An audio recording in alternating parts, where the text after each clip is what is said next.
د کندز ولایت د چهاردرې ولسوالۍ د پوهنې ادارې د لومړي ځل لپاره د دې ولسوالۍ د ښوونځیو د ورزشي ټیمونو ترمنځ د ورزش 15 ورځنی ټورنمنټ په لاره واچول.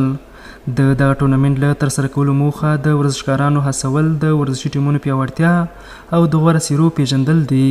هدف این تورنمنت توجه شاگردان به مکاتب و معارف و همچنان پیدا کردن استعدادهای پنهان و جلب توجه به اونها و همچنان تشویق شاگردان بود. وقتی په یو مکتب کې ورزش نه طبعا غزه کې شاګرد هم نظر کې دل سره کېږي، نو د ورزش څنګه په ټولو مکتبو کې فعال کړلې او یا خو د شاګردانو زیاتواله او درس هم توجه وشوه. او په ورته مهال د هیواد د کرکټ بورډ مسوولینو د دې ټورنمنټ د پرانیستي په مراسمو کې له زده کوونکو وغوښتل چې د زده کړو ترڅنګ ورزش ته هم لازمه پاملرنه وکړي.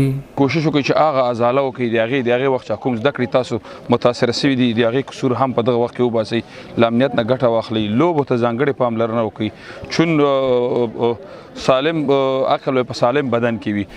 بل لور ته ورزشکاران دا ډول ټورنمنټونه ورزش ته د ځوانانو هڅولو او د ورزش په وده کې مهم ګڼي او په راتلونکي کې د ورته ټورنمنټونو د جوړېدو غوښتنه کوي.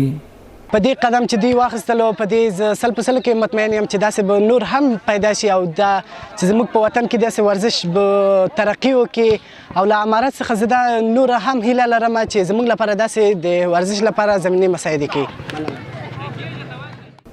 د کرکټ، فوټبال، والیبال دا 15 ورځنی ټورنمنټ په داسې حال کې د کندز په چهاردرې ولسوالۍ کې ترسره کیږي چې اوس مهال د هیواد په کچه په دې ولایت کې د اتصالات لیست ای سیالۍ هم روانې دي.